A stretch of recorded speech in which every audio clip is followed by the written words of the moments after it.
Hello friends, मैं Piyush Agrawal nano PG college की online classes में आपका स्वागत करता हूं। हम बीएससी सेकेंड ईयर में पिछली वीडियो में हमने अपने पुरा वनस्पति विज्ञान को हमने देखा था और उसमें हमने पैलियोबॉटनी में अपने अलग अलग जीवाश्मीय पादपों का हमने अध्ययन किया था। ठीक है, तो इस प्रकार से हमारे जीवाश्मीय पादपों का हमने अध्ययन भी किया, जिसमें हमने बेनीटाइटेलिस, कॉर्डिएटाइलिस और टेरिडोस्पर्मेलिस के सदस्यों को हमने देखा था और उनका हमने अध्ययन किया था। ठीक है, आज की क्लास में हम साइकस को स्टार्ट करने जा रहे हैं और जो कि हमारा यूनिट 4th नंबर है साइकस, जिसमें हम साइकस के बारे में देखेंगे कि साइकस का जो पादप है वो किस प्रकार से पाया जाता है, उसकी बाह्य व आंतरिक संरचना किस प्रकार से होती हैं।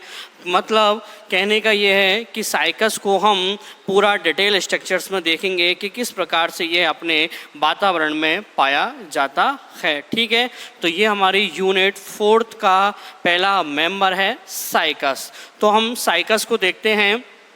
तो साइकस को आपने आसपास के अपने वातावरण में भी आपने देखा होगा। साइकस अपने ज़्यादातर उष्णकटिबंधीय क्षेत्रों में, उष्ण क्षेत्रों में और मरुभूमि स्थानों में, अपने रेगिस्तान में आदि स्थानों में यह है पाया जाता है। यह साइकस जो होता है पादप अपना खजूर के समान दिखने वाला एक पादप ही होता है। आपने गौर नहीं किया होगा तो आपको कभी आप जब कहीं एक स्थान से दूसरे स्थान जाते हो या आप कहीं घूमने भी जाते होंगे बाहर, तो आपने बस ट्रेन आदि में से देखा होगा तो साइकस के प्लांट हमें देखने को मिलते हैं। बिल्कुल खजूर जैसा वो जो पेड़ होता है उसी तरीके से साइकस के पादप भी हमें दिखाई देते हैं। तो साइकस को स्टार्ट करने से पहले हम इसकी वर्गीकरण स्थिति देखते हैं। तो हम देखते हैं अपने वैज्ञानिक के आर स्पॉर्न ने साइकस को साइक्लेडोप्सिडा वर्ग में इसको रखा था। किस वर्ग में रखा था इसको? साइकेडोप्सिडा एक वर्ग उन्होंने बनाया था जिसमें उन्होंने साइकस को रखा था।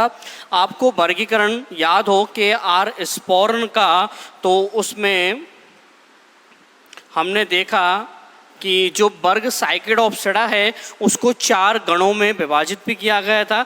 टेरिडोस्पर्मेलिस, बेनीटाइटेलिस एंड कौन सा साइकेडेलिस और अपना एक था पेंटोजाइलिस। याद है आपको? तो उसमें हमारा वर्ग साइकेडोप्सिडा का जब 4 गणों में इसको विभाजित किया गया तो एक गण था अपना साइकेडेलिस। कौन सा था अपना? साइकेडेलिस। उन्होंने एक गण को बनाया और इस गण में उन्होंने साइकस को रखा गया था। किसको रखा? इसमें साइकस को रखा। ठीक है, जो अपना गण था साइकेडेलिस उसको भी के आर स्पॉर्न ने 2 क्लो में बांटा था। किस में बांटा था? 2 क्लो में इसको बांटा था। तो पहला था अपना साइकेडेसी और दूसरा था अपना निल्सोनिएसी। कौन सा था अपना? निल्सोनिएसी। ठीक है, तो जो अपना पहला कुल है साइकेडेसी उसके अंतर्गत आता है अपना साइकस पादप। किस में आया है? साइकेडेसी कुल के अंतर्गत साइकस का पादप आता है। और आपको एक बात और भी पता होगी, जब साइकेडोप्सिडा को 4 गणों में विभाजित किया गया तो यह चारों ही गण जो थे वो सभी कैसे थे? विलुप्त थे। कैसे थे? विलुप्त थे। मतलब जीवाश्म रूप में, फॉसिल्स रूप में हमें देखने को यह मिलते थे। ठीक है, तो अपना जो साइकेडेलिस गण था वो भी एक विलुप्त गण माना जाता है। इस गण के जितने भी सदस्य होते हैं वह विलुप्त अवस्था में हैं, जीवाश्मीय अवस्था में हैं। जो अपना साइकेडेसी कुल है उसमें साइकस जो पादप होता है उसको हम विलुप्त या जीवाश्मीय पादप वह जीवित पादप भी कहते हैं। जो साइकेडेसी कुल के पादप हैं उनको हम जीवित पादप भी बोल सकते हैं या जीवाश्म पादप भी इनको कह सकते हैं, क्योंकि साइकेडेसी कुल का एकमात्र सदस्य साइकस ही हमें आज पृथ्वी पर देखने को मिलता है। वह अपने जीवित अवस्था में है, लिविंग फॉर्म में वह हमें देखने को मिल रहा है और साइकस के जीवाश्म भी हमें देखने को मिलते हैं। तो इसलिए साइकस को हम जीवित जीवाश्म के रूप में जानते हैं। किस प्रकार से? जीवित जीवाश्म के रूप में भी पाए जाते हैं। जीवित पादप भी हमें देखने को मिल रहा है और जीवाश्म भी हमें इसको देखने को मिल रहे हैं। जो इसके जीवाश्म थे साइकस के, वो हमें अपने अलग अलग देशों से प्राप्त हुए हैं, जिनमें अपना ग्रीनलैंड, साइबेरिया आदि स्थानों से इनकी प्राप्ति हुई है। किससे? ग्रीनलैंड व साइबेरिया से इनका जीवाश्म हमें देखा गया है और इनकी जो जीवित प्रजातियां होती हैं वह अपने भारत, चीन, ऑस्ट्रेलिया, क्यूबा, जापान आदि देशों में यह पाए जाते हैं। किसमें? भारत में, जापान, ऑस्ट्रेलिया और जो अपने ज़्यादातर यह साइकस अपने दक्षिण पूर्वी एशियाई भागों में, किसमें? दक्षिण पूर्वी एशियाई क्षेत्रों में यह देखने को मिलता है। ठीक है। और जो हम अगर बात करें साइकेडेसी कुल की, तो इस साइकेडेसी कुल में हमें देखने को मिलता है कि साइकस ही एकमात्र जीवित सदस्य है और यह साइकस अपने 10 वंश के रूप में पाया जाता है। मतलब साइकेडेसी कुल 10 वंश में इसको विभाजित किया गया है। कितना? 10 वंश, 10 जीनस इसमें देखने को मिलते हैं और इन 10 वंशों में हमें 160 जातियां इसमें पाई जाती हैं। कितने? साइकेडेसी कुल के 10 वंशों में विभाजित किया गया और 10 वंश अपने 160 जातियों में हमें देखने को मिलती है। ठीक है। तो अगर हम बात करें जो अपना साइकेडोप्सिडा, जो कि एक जिम्नोस्पर्म का वर्ग है, इस वर्ग के पादपों की उत्पत्ति के बारे में हम देखें तो इन पादपों की जो उत्पत्ति थी वो मीज़ोज़ोइक महाकल्प में हुई। किसमें? मीज़ोज़ोइक महाकल्प में। ठीक है। और इस मीज़ोज़ोइक महाकल्प के डेवोनियन काल में, किसमें? डेवोनियन काल में यह धीरे धीरे विकसित हो रहे थे। ठीक है। और उसके बाद में जब मीज़ोज़ोइक महाकल्प का मध्य भाग मतलब कार्बोनिफेरस काल आया, कौन सा काल आया अपना? कार्बोनिफेरस काल। तो इस कार्बोनिफेरस काल में इन पादपों की क्या है? संख्या अत्यधिक मात्रा में देखी गई। इन पादप क्या थे? अत्यधिक संख्या में ये हमें देखने को मिलते थे और पृथ्वी पर मुख्य या प्रमुख वनस्पति के रूप में यह साइकेडोप्सिडा वर्ग अपना पाया जाता था। इसलिए मीज़ोज़ोइक महाकल्प को साइकस का काल कहा गया है। क्या कहा गया इसको? साइकस का काल या एज ऑफ साइकस। क्या कहा गया इसको? एज ऑफ साइकस। क्योंकि इस काल में साइकस के जो पादप थे साइकेडोप्सिडा वर्ग के, वो अत्यधिक मात्रा में हमें देखने को मिलते थे। लेकिन उसके बाद में जो हम मीसोजोइक महाकल्प को साइकस का काल कह रहे हैं, उसके बाद में अपने वैज्ञानिक आर्नोल्ड, आर्नोल्ड ने कहा कि हम इसे केवल साइकस का काल नहीं कहेंगे। किसको? मीसोजोइक महाकल्प को। तो फिर उनसे बोला गया कि इसको आप क्या नाम दोगे? तो उन्होंने बताया मैं इसे साइकेडोफाइटा, क्या? साइकेडोफाइटा का काल कहूँगा। क्या कहूँगा? साइकेडोफाइटा का काल, एज ऑफ साइकेडोफाइटा। उन्होंने बताया कि जो साइकेडोफाइटा है, इस काल में मीसोजोइक महाकल्प में साइकस जैसे दिखने वाले पादप, कौन से? साइकस जैसे दिखने वाले पादप इस काल में भी उत्पन्न हुए थे, इसलिए इसको साइकेडोफाइटा का काल कहना सही माना जाएगा। इसलिए मीसोजोइक महाकल्प को साइकेडोफाइटा का काल कहा जाता है। ठीक है, तो अपन इसको साइकस का काल नहीं कहकर केवल साइकेडोफाइटा का काल कहेंगे। तो इस प्रकार से जो अपना वर्ग साइकेडोप्सिडा है वो मीसोजोइक महाकल्प के डेवोनियन काल में उत्पन्न हुए थे। कार्बोनिफेरस काल में इनकी संख्या वृद्धि हुई, इसलिए आर्नोल्ड ने साइकेडोफाइटा का काल कहा गया मीसोजोइक महाकल्प को। उसके बाद में अपना के.आर. स्पोर्न जो वैज्ञानिक थे, उसने साइकेडोप्सिडा को 4 गणों में विभाजित किया गया, जिसमें अपना चौथा गण था साइकेडेलस।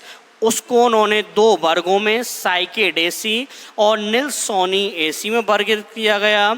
अपना जो पहला कुल था साइकेडेसी, उसका केवल एकमात्र सदस्य साइकस ही हमें आज देखने को मिलता है, और यह साइकस जीवित रूप में भी है और इसके जीवाश्म भी हमें ग्रीनलैंड व साइबेरिया से देखे गए, इसलिए इसको जीवित जीवाश्म के रूप में हम जानते हैं। ठीक है, किस रूप में? जीवित जीवाश्म के रूप में हम देखते हैं और इसको कहते भी हैं। जो अपना साइकस है वो आज 10 वंश 10 जीनस के रूप में और 160 जातियों के रूप में हमें देखने को मिलता है, जिसमें अपनी साइकस की अलग अलग जातियां आती हैं, जैसे साइकस सर्सिनेलिस, साइकस वोल्यूटा, अलग अलग प्रकार की जातियां आती हैं। तो इन सभी जातियों का हम अध्ययन करेंगे। ठीक है, अब बात करते हैं हम निल्सोनिएसी कुल की, जो कि अपना साइकेडेलस गण का दूसरा कुल है। तो निल्सोनिएसी जो कुल है वो भी पूर्ण रूप से कैसा है? विलुप्त है, या जीवाश्म रूप में यह देखने को मिलता है। निल्सोनिएसी कुल के जीवाश्म अभी तक हमें ज्ञात नहीं हुए हैं, इसलिए जो भी इसमें एक सदस्य पाया जाता था निल्सोनिया, उसके जड़ या तना भाग को हम जीवाश्म रूप में देख सकते हैं। ठीक है, तो ये भी पूर्ण रूप से विलुप्त या जीवाश्म कुल माना जाता है। तो हम अध्ययन करेंगे साइकेडेसी कुल का। ठीक है, अपने जब साइकस के पादप थे जो जीवित अवस्था में भी हैं और अपने किस में भी हैं? जीवाश्म अवस्था में भी हैं। तो अपने एक वैज्ञानिक थे फॉसबर्ग। कौन थे? फॉसबर्ग। तो फॉसबर्ग वैज्ञानिक ने बताया कि जब साइकस के पादप जीवाश्म रूप में बदल गए और उसके बाद आज हमें यह जीवित अवस्था में भी देखने को मिल रहे हैं, तो इसके पीछे उन्होंने एक कारण बताया। उन्होंने क्या बताया कि जब साइकस के पादप जीवाश्म अवस्था में थे, या इन साइकस के पादप जब जीवित अवस्था में थे, तो इन पादपों के आंतरिक भागों में, किसमें, आंतरिक भागों में, इंटरनल ऑर्गन्स में क्या था, कुछ विषैले तत्व, टॉक्सिक्स एलिमेंट्स का इनमें निर्माण हुआ। किसका? विषैले तत्वों का निर्माण हुआ। और ये विषैले तत्व क्या थे? इन पादपों के जीवित रहने का एक कारण बने थे। क्या बने थे? जीवित रहने का कारण बने थे। इसके अलावा उन्होंने बताया कि विषैले तत्वों के अलावा इन पादपों के फिजियोलॉजिकल कार्य के रूप में ऐसे बदलाव आए जो कि इनको क्या करते थे? जीवित रूप में बनाए हुए रखते थे। तो फिजियोलॉजिकल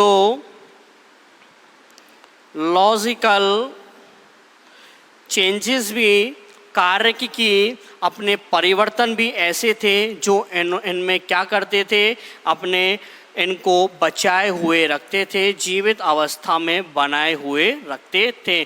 तो एक साइंटिस्ट थे फॉसबर्ग, उनके द्वारा इस बात को बताया गया था, जो कि यह बात कई वैज्ञानिक इस बात का समर्थन भी करते हैं, क्योंकि जो साइकस है वो आज हमें जीवित रूप में मिल रहा है और कई वैज्ञानिक इसको नहीं भी मानते हैं। लेकिन ज़्यादातर इस थ्योरी को, फॉसबर्ग के मान्यता को मान्य देते हैं, क्योंकि साइकस आज हमें जीवित अवस्था में मिल रहा है और साइकस में कुछ ऐसे तत्व भी पाए जाते हैं जो कि विषैले अवस्था में हैं। ठीक है, तो फॉसबर्ग के द्वारा इसको बताया गया था। ये अपने लिए महत्वपूर्ण टॉपिक है।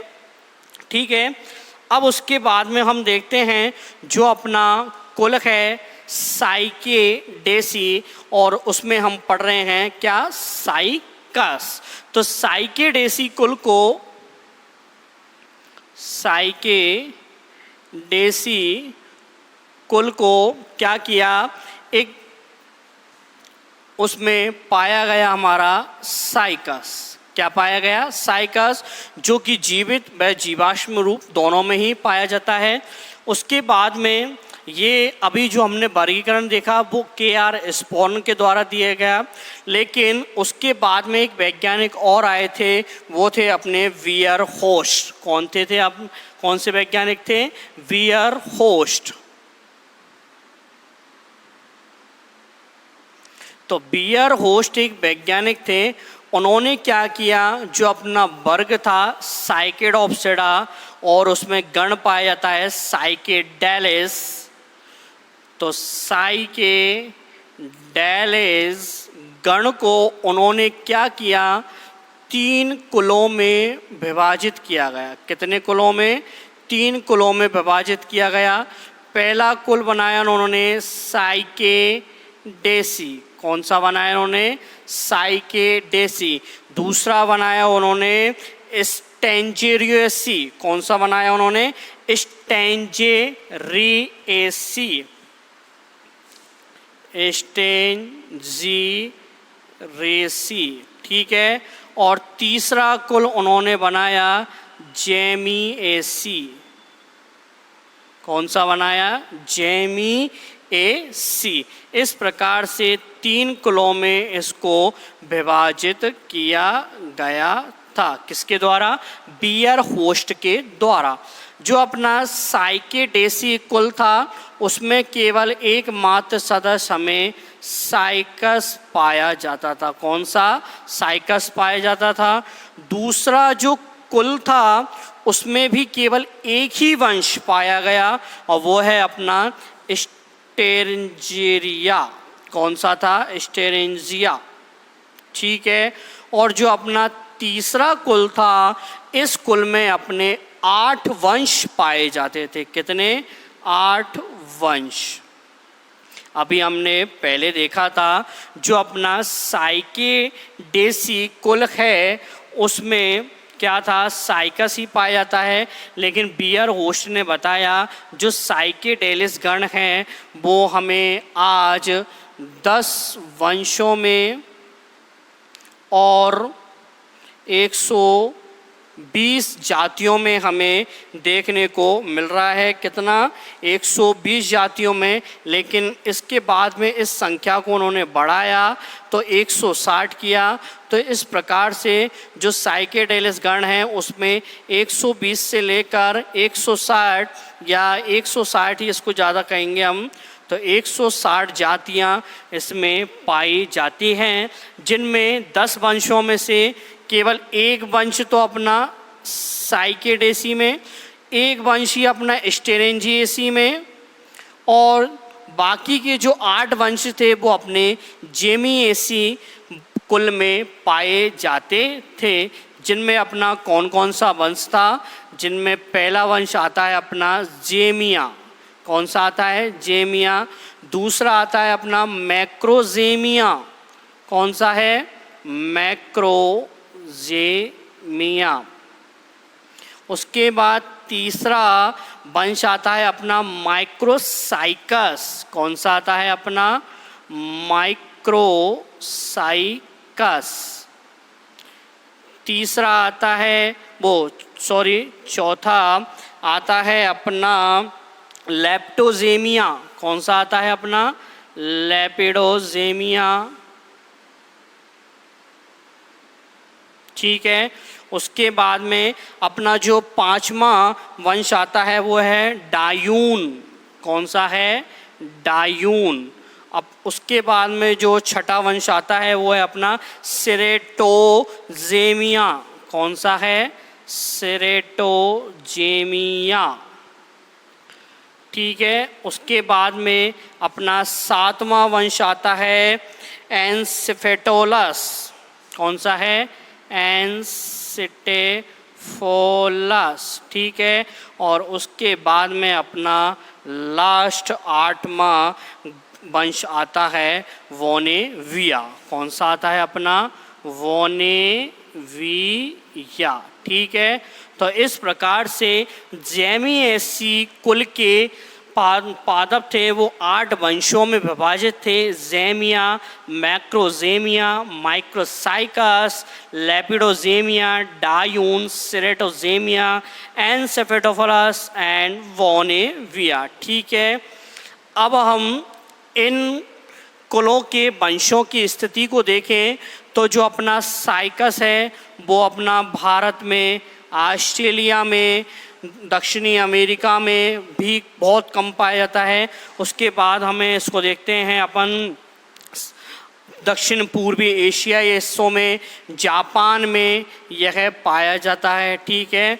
और उष्ण कटिबंधीय क्षेत्रों में व मरुस्थलीय क्षेत्रों में भी हमें यह देखने को मिलता है। किसमें? उष्णकटिबंधीय या मरुस्थल क्षेत्र में हमें देखने को मिलता है। स्टेरेंजिया है वो अपने ज़्यादातर विदेशों में ग्रीनलैंड, मैक्सिको आदि में पाया जाता है। ग्रीनलैंड। उसके बाद में जो अपने ये जेमिएसी जो कुल है उसमें ये अलग अलग पादप अपने अलग अलग स्थानों पर देखे गए हैं, जिनमें हम देखते हैं कि जेमिया जो अपना है वो फ्लोरिडा में पाया जाता है। किसमें? फ्लोरिडा में पाया जाता है। मैक्रोजेमिया है वो अपना क्यूबा में देखने को मिलता है। किस में मिलता है? अपन का क्यूबा में। उसके बाद लेपिडोजेनिया और वोनेविया और मैक्रोजेमिया, कौन कौन सा? वोनेविया और लेपिडोजेमिया। ठीक है। ये अपने पाए जाते हैं ऑस्ट्रेलिया में। किस में? ऑस्ट्रेलिया में। तो इस प्रकार से जो अपने यह पादप हैं वो वंश अलग अलग स्थानों पर हमें यह देखने को मिलते हैं। डायून व सेरेटोजेमिया अपने मैक्सिको में भी देखने को मिलते हैं। किसमें? मैक्सिको में। तो इस प्रकार से इनकी उपस्थिति हमें देखने को मिलती है। ठीक है। तो आप इसको अच्छी तरीके से देखना, इसको समझना। ये अपन वियर होस्ट का वर्गीकरण देख रहे हैं। इससे पहले हमने केआर एस्पॉन का देखा, जिन्होंने साइकेडेलिक गण को 2 कुलों में, ठीक है, लेकिन वियर होस्ट ने साइकेडेलिक गण को 3 कुलों में विभाजित किया गया। कितने? 3 कुलों में विभाजित किया गया है। और आजकल हम इस बियर होस्ट के वर्गीकरण को इस साइकस में देखते हैं। किसको देखते हैं?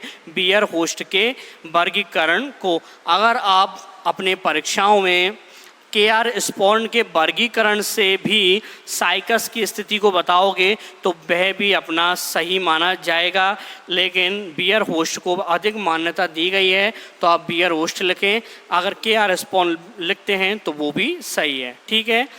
अब उसके बाद में हम देखते हैं जो अपना साइकेडेसी कुल है उसकी क्या क्या विशेषताएं होती हैं, उसके पादप किस प्रकार से होंगे। क्या? साइकेडेसी कुल। तो साइकेडेसी कुल की हम विशेषताओं को देखते हैं। साइकेडेसी कुल की विशेषताएं, फीचर्स ऑफ साइकेडेसी फैमिली, ठीक है।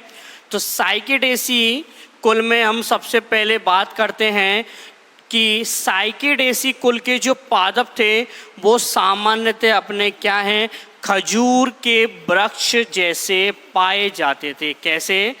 खजूर का वृक्ष आपने देखा होगा, तो खजूर जैसे वृक्ष थे ये, ठीक है।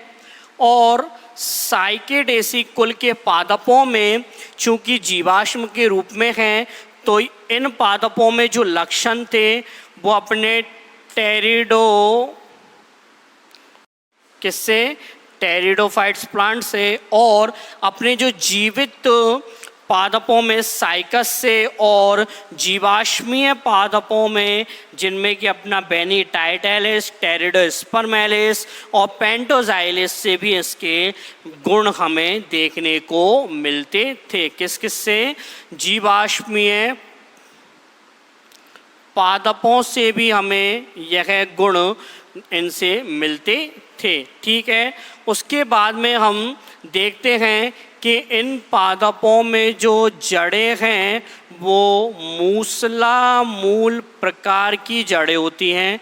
कैसे होती हैं? मूसला मूल प्रकार की जड़ें इनमें पाई जाती हैं। और इन पादपों में मूसला मूल जड़ों के साथ में कॉलेरॉइड जड़ें भी पाई जाती हैं। कैसी? कॉलेरॉइड जड़ें। अब आप कॉलेरॉइड जड़ें जानते हो, तो कॉलेरॉइड जड़ें क्या होती हैं कि इन जड़ों में क्या होता है, शैवाल या एल्गी। क्या? शैवाल या एल्गी इसमें साथ साथ में रहते हैं इन जड़ों में।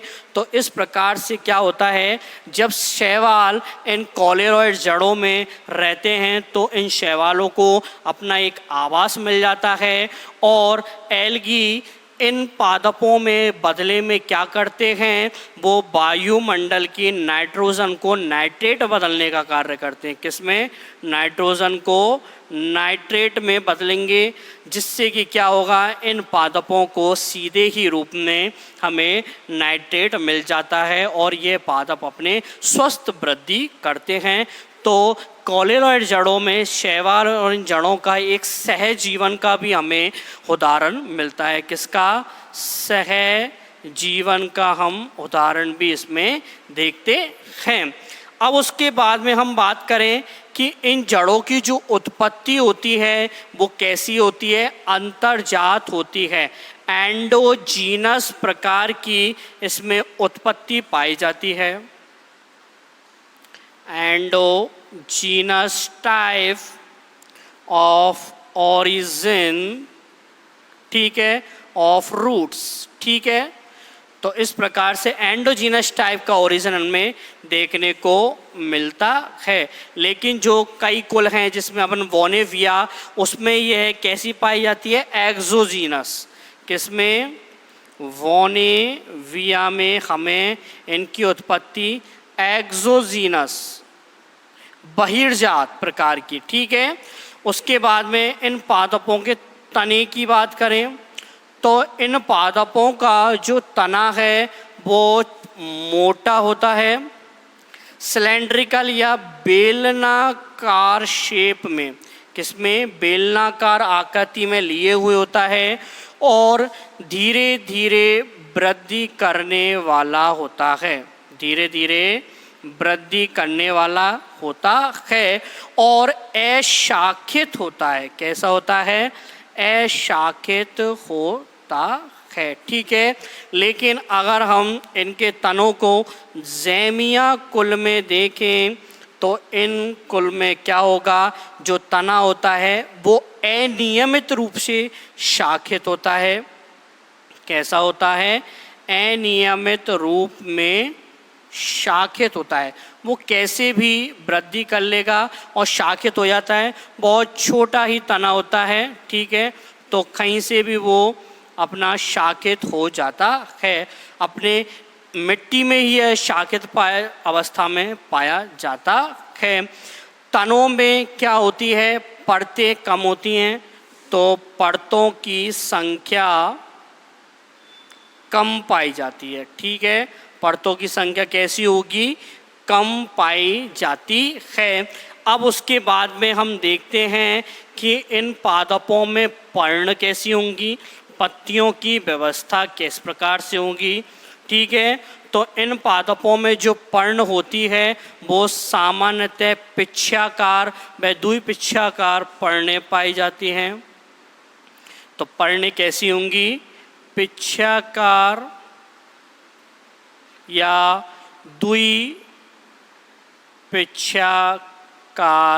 पर्ण, पीनिएट या बाईपीनिएट टाइप्स में इनमें पर्ण हमें देखने को मिलती है। जो पर्णें होंगी वो अपने तने के ऊपर सर्पिलाकार या स्पाइरल शेप में, किसमें? सर्पिलाकार क्रम में यह लगी हुई रहती हैं और इन पर्णों के बीच में हमारे शंकु उपस्थित होते हैं। क्या होते हैं? शंकु उपस्थित होते हैं। और इन पर्णों का जो आकार होता है वो सामान्य प्रकार का होता है। पर्णों में अपने मध्य शिराएं, फर्ण फलक भी हमें देखने को मिलते हैं।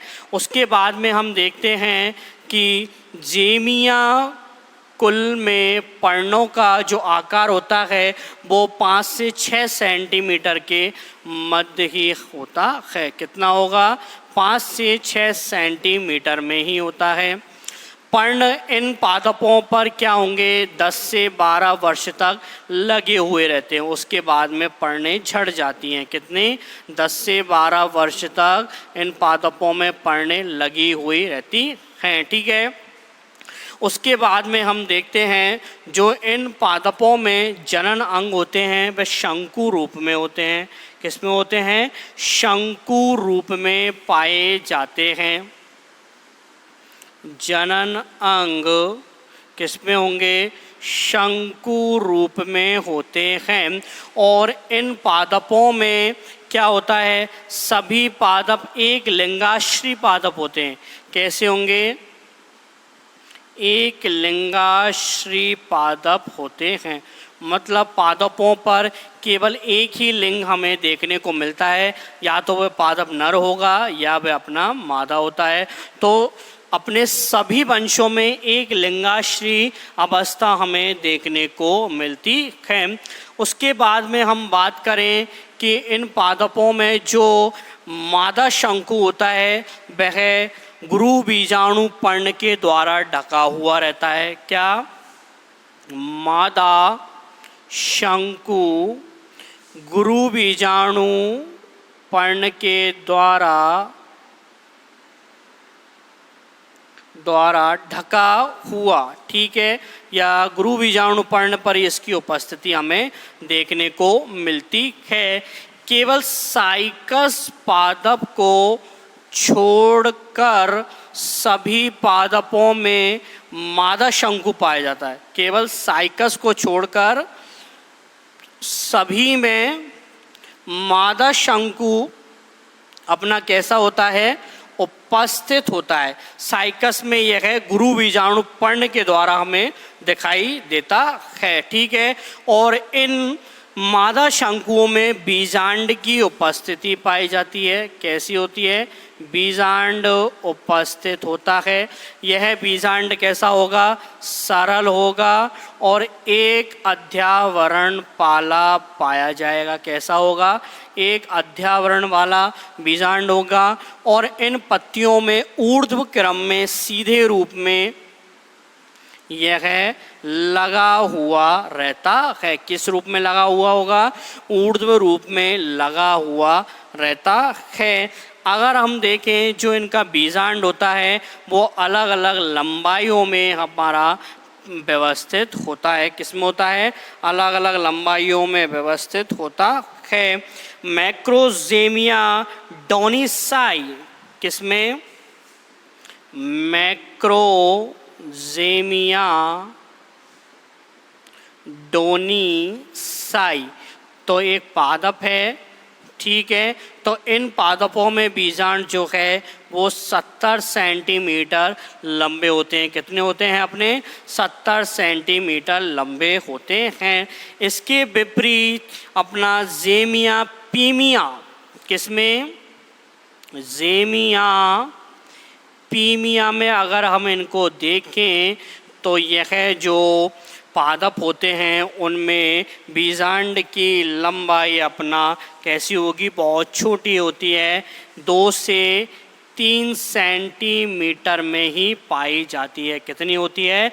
2 से 3 सेंटीमीटर में ही ये हमें देखने को मिलता है, ठीक है। अब उसके बाद में हम नरशंकु की बात करते हैं कि नरशंकु इनमें किस प्रकार से पाया जाता है।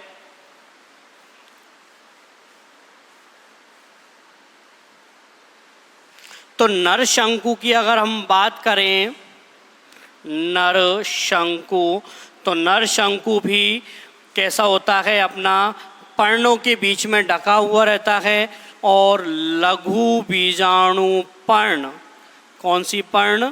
लघु बीजाणु पर्ण के द्वारा ये ढका है और यह सभी पादपों पर उपस्थित होता है। लघु बीजाणु पर्ण में नीचे की ओर आधारीय भागों पर अपना लघु बीजाणु धानी, क्या?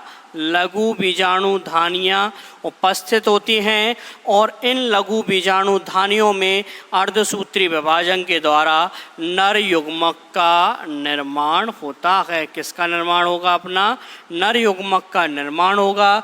नर युग्मक जो होते हैं वो अपने आद्य प्रकार के या प्रीमिटिव टाइप्स के नर युग्मक पाए जाते हैं। कैसे होंगे? अपने प्रीमिटिव टाइप के नर युग्मक होते हैं। इन नर युग्मकों में क्या है? कशाभिकाओं की उपस्थिति हमें पाई जाती है।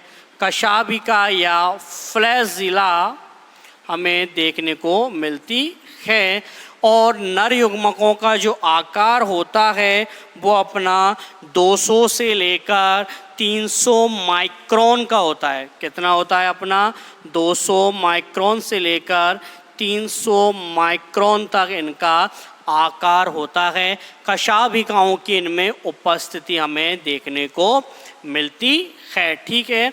अब उसके बाद में इन पादपों में हम परागगण या पॉलिनेशन की बात करें तो इन पादपों में जो परागगण होगा वह वायु के द्वारा होगा। किसके द्वारा होगा? वायु के द्वारा।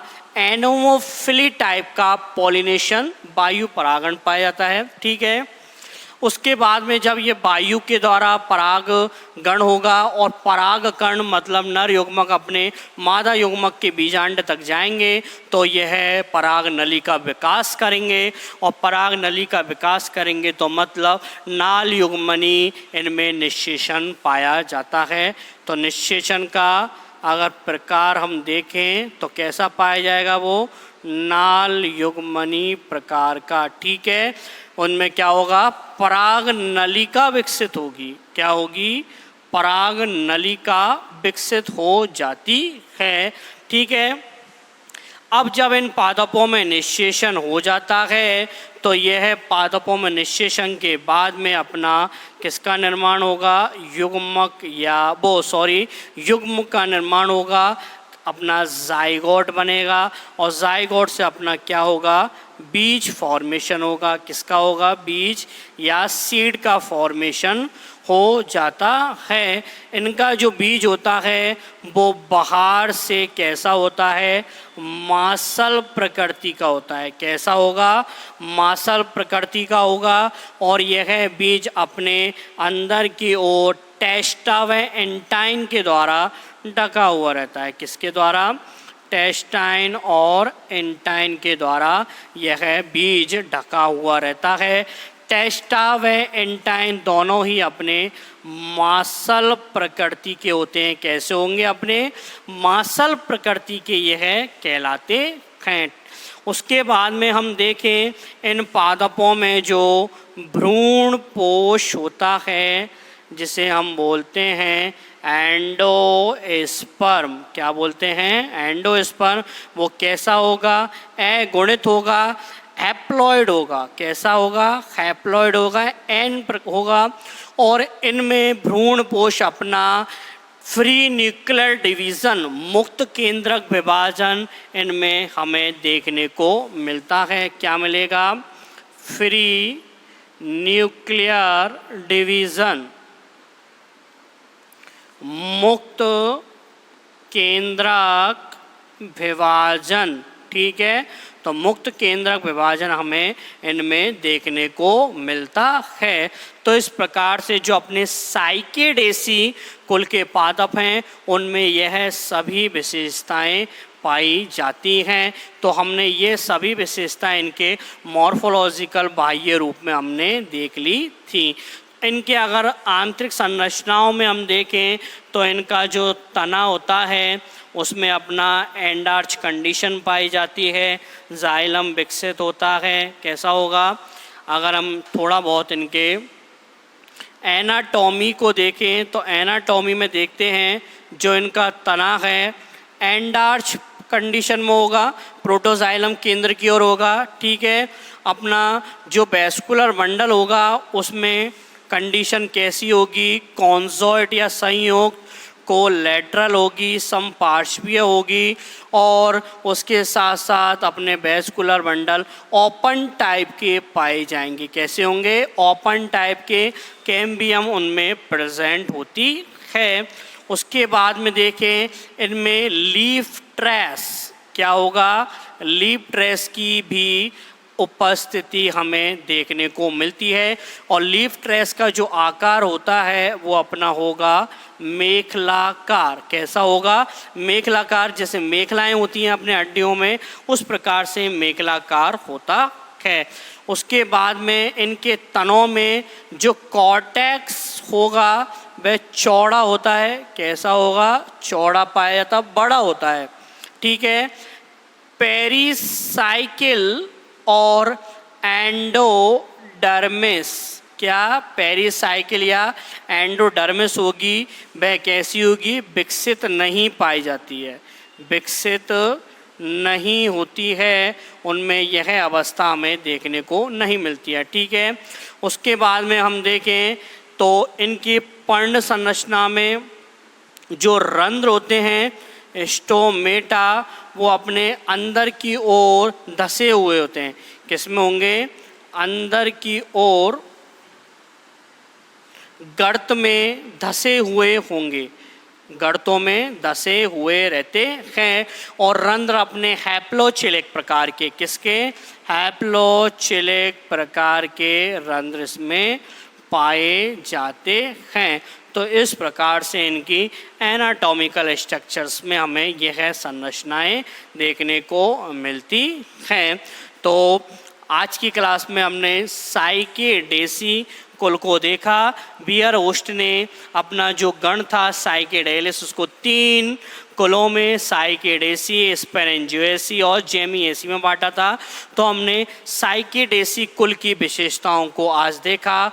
अब हम इस साइकेडेसी कुल के एक जीवित जीवाश्म पादप जो कि हमारा साइकस पाया जाता है उसका हम अध्ययन करेंगे। तो साइकस का अध्ययन हम अगले नेक्स्ट क्लास में करेंगे। तब तक के लिए आप इसको देखना, पढ़ना और इसको थोड़ा बहुत लर्न करना। अगर आपको कोई प्रॉब्लम भी होती है तो आप वीडियो को एक बार देखा करो और उनको थोड़ा रिवाइज भी किया करो। अगर उसके बाद भी आपको कुछ और भी प्रॉब्लम्स होती हैं तो आप मुझसे संपर्क करें, मिलें। ठीक है, तो आज की क्लास में इतना ही। धन्यवाद।